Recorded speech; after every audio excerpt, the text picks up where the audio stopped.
Vorhees in the blue corner rocking. They're both rocking the black trunks.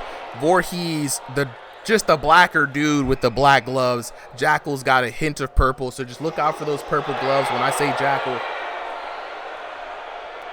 Let me actually update this real quick. We're underway. And both fighters now, a little bit of a pause here. Not sure what's going on. Fellas, talk to me.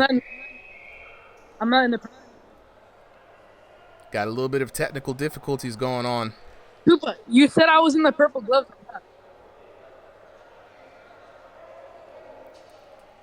Technical difficulties.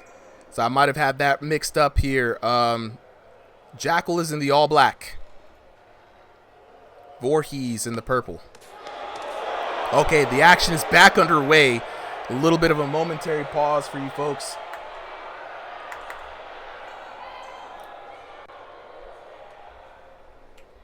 Gonna switch over to manual camera for a little bit, try to get in on this action. First round, a little bit of tentative, off to a slow start, but now the firefight is kicking off.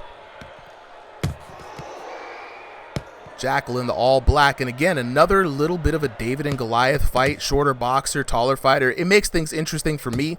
I always like to see how shorter fighters take on these matches. Now, the shorter fighter has the easy access to the ribs, the baby back ribs, you know what I'm saying? So the taller fighter has to keep his hands down and keep himself responsible, right? But the shorter fighter here in Jackal got to be careful. The punches raining down, and that looked like it hurt a lot.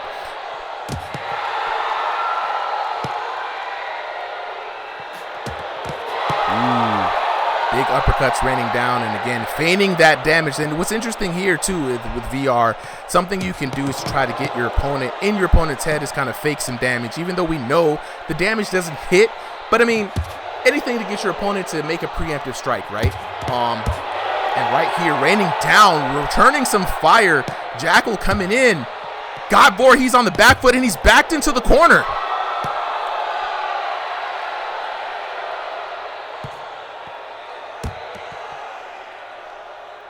Vorhees now looking like with the moniker, walking his opponent down, and a little bit of a clash. Neither boxer coming in on a obvious win here. A little bit tentative. Now we got both fighters on stick movement. This is going to be a little bit different from the last couple of fights, right? So we're going to see full ring usage and awareness. When you're playing with that stick move, you're stationary, using your joystick to move your character around instead of your body. This allows you to make use of all of the ring. And when you're in that position, you want to cut your opponent off. You want to cut off their movement, right? Circle around, keep them in a corner, keep them in a place where they can't use that stick motion to back out. Because when you're playing with the stick, a lot of people like to just keep holding back and teeing off, right? The advantages of playing with this mode is that you're always punching with your feet planted, right? So a lot of room scale players do not like to play people who are playing stationary for that fact that they're always firmly planted and throwing the maximum punches, powers, right? And so there's going to see a different style of fighting from these two boxers. And it's going to be interesting to see which one's going to come out on top. I'm not really sure at this moment who is coming out on top. So we're just going to have to watch and see. Jackal with the all black in the red corner. Just to remind you guys, Vorhees with the purple gloves, right? Just that hint of color so you know who's who. A lot of people jumping in on TikTok. I just want to say thank you to everybody joining in right now, jumping into the action. This is VR boxing at its finest here, RIngsideVR, bringing you this exhibition in Thrill of the Fight 2. If you're interested in getting the game, it is out now in early access on Quest 2, Quest 3, and Quest 3S, right? All right, back into the action. Round number 2, the adjustment round. Both of these boxers are warmed up. They kind of know what to expect from their opponent, and now it's time to make the adjustment from your game plan. Vorhees coming out, being the aggressor here. Ooh, a little bit of lag. That's going to cost Vorhees a few points of damage there. And both boxers in this juncture just clashing. Vorhees lagging just a little bit, man. Oh, you hate to see this happen. Vorhees looking to the left, looking to the right, trying to psych his opponent out, but Jackal not being fazed by that. A little bit confused as to what's going on. And you can see that Vorhees just glitching ever so slightly. And the ref breaks it up. And that's crazy. That's a testament to the disparagement between the lag that we're feeling here. I didn't even see those two boxers clash for the judge to break it up, and he definitely saw something that we didn't.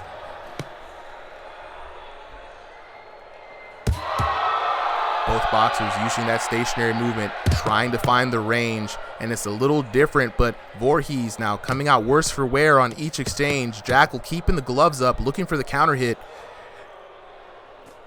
And now Jackal, in a turn of events, being the one to walk his opponent down. Ooh, good knife stiff jab there from Jackal. Jackal has the longer reach, so I want to see him making use of that, right? A little bit more. You're letting Vorhees come in on you. He's the shorter fighter. With stick motion, it's very easy. Stationary, you can just hold backwards and snap that jab out and keep your opponent very annoyed. But speaking of annoyances... You keep calling me Vorhees. I'm not. You're both wearing black, Brody. You know what I'm saying? It's hard to keep up with who, man. But yes, if you're Jackal, you know you've got the longer reach. You don't have to engage quite as much, right? And I've seen a lot of boxers with this build out. Just hold backwards in the left, backwards to the right, circle out on your opponent. But right now, got his opponent in the corner, working in, trying to tee off, and the ref breaking it up again, stopping that action. I want to see him circling more out to the right instead of putting himself into the corner. You got to use the ring awareness to your advantage. And again, the frustration coming in. I don't know if it's a bit of theater that we're seeing or true frustration. I'm a little confused. Rick, take a step back. Let's fight. And the ref a little bit more strict this time around. We've seen him be very lenient in previous matches today. And he's just not having it. Just not having it.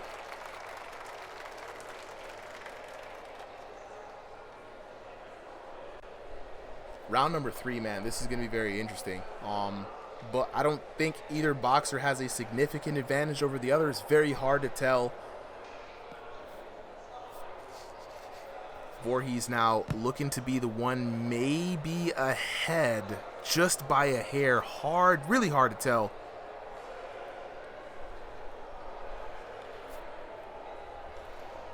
Go ahead and get the time up on the timer for us.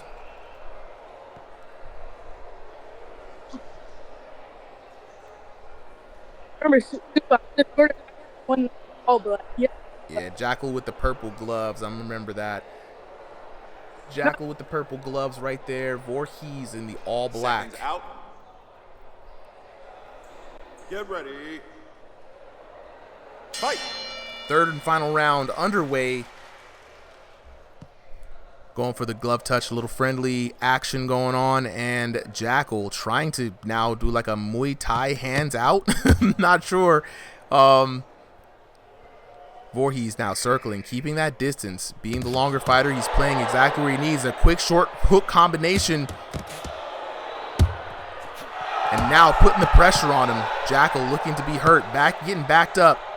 Vorhees working that jab.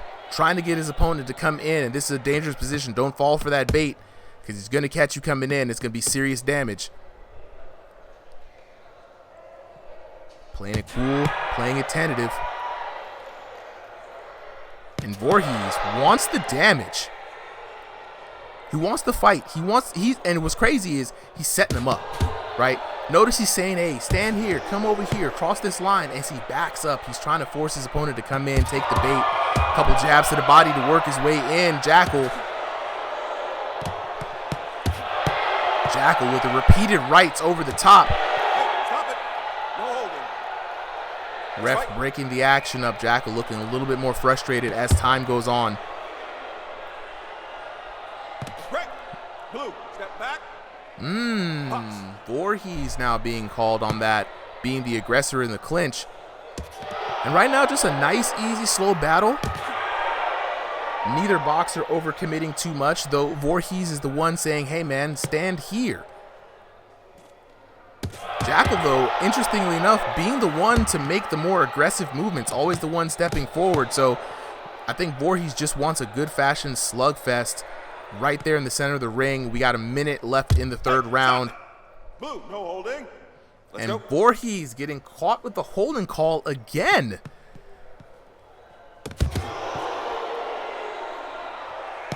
Some significant blows raining in. Jackal trying to find his way to some damage. Trying to go for the Pake Jaw. Is it not gonna? It's not gonna work. Only Pake Jaw can pull that move off, Jackal. Stiff jab from Vorhees. Quick little combination, but Jackal defending himself really well. Jackal now switching to a scythe stance, channeling the Hitman, trying to work that jab, but just a little bit short, not really finding the range, and it's hard to hit somebody playing in stationary. They're always moving, they always have the option to move within their stationary, so it's very hard to try to land that swing. Now going for a drunken boxer stance, the man Jackal switching styles, trying to find something that works here in the third round. Vorhees still trying to tell him, hey man, stand up here and fight, man. All of this running around is not the move. Getting a little frustrated, and there we have it. The final bell of the third round. Is going to be very interesting to see what the judges say for this fight. Ladies and gentlemen, the winner is the red corner. Woo! Jackal taking it out of the red corner in a commanding fashion. My bad for the mix-up, fellas. Jackal going 10-9, 10-9, 10-9, just barely winning on the rounds each time, but he did what he needed to do. No knockdowns, of course, but the damage was really the telltale sign of this match. Jackal coming in with a surprising amount of damage in that first round, just barely edging it out on the second round, and then coming back convincingly in that third round. And what's interesting was that the entire time, I believe, he was trying to say, hey, you know, Ghost, just kind of sit here and stand and bang with me, but it really wasn't happening. So again, fellas, I want to say apologies for getting that mixed up, and chat, I want to apologize for you as well. You know, sometimes when they wear the same colors, it's hard to see, hard to say. Got to reset each round. So fellas, I want to hear from you before I get on to the next match. That was kind of an interesting match to see. The pace was a little slower than what we're used to, but I want to hear what was going on from your POV, because it did look like there was a little bit of lag there. Ghost, you go first if you want to. Or do you want me to hear from me first? Yo, what's up? Ghost, what's good, bro? My bad about the mix up, dog. Hey, man, it's all right. Just next time, tell the gloves from purple and black, man. Yeah, man, it was. It's been a long night. I gotta tell you, bro, it's been a long night, man. It's gonna keep getting a little longer. But all right, Ghost, man, you came in just short, 10-9, 10-9, 10-9. Fighting another stick user, stationary user. How was that fight from your perspective, man? No line. I should have been a little more patient, and I should have let him came to me instead of me telling him to come. You know, like me tried rushing. I should have just wait for him to come to me. Yeah, nah, agreed. It's very interesting, especially because this V4 damage system really wants to reward the person who's a bit more patient, right? If you're good with counter hits, if you're good with defense, you'll get a lot more reward. And both you guys using stationary, I think Jackal was kind of using this a bit more, just constantly moving back and firing with your feet planted, right? You get a lot of counter hit opportunities, and depending on how your play space is, you can still move a little bit in there, and it's very elusive. So good on you for noticing that, and noticing that's the thing that you needed to work on. But great fight nonetheless, man. I appreciate you for coming through today. Man, thank you for having me. Absolutely, man. Hope to see you back here next time. Oh, don't worry, you will. Nice. Jackal. Again, my bad, bro. I want to hear from you. All right. In respect to Ghost, I mean, I know I was like taunting a little bit. I mean, that's just because I was getting a little.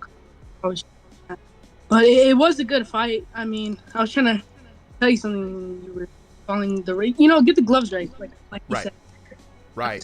Like, it was a good fight, and a lot of people say that I run away, but like, I'm just trying to rope people in. So, because sometimes when I fight bigger opponents, they have longer reach. So if I don't have the reach, I back up so I can rope them in, and it works every time, as you've seen. Look, ain't no shame in it. Ain't no shame in it, bro. It was a good fight. That I had to say, but Yeah, you'll see me here next time, hopefully. Absolutely. Look, man, looking forward to seeing you back here, man. And like I tell people, V4 wants you to play on the back foot. You know, B4, if you're moving backwards, you're taking less damage. Your opponent has to come towards you. That means he's running into your fists more often than not. And if they're swinging coming in, you're getting counter hits. You can always still sway and move while moving backwards. So, you know, when you're playing stationary, why not use that to your advantage, to be honest, right? So,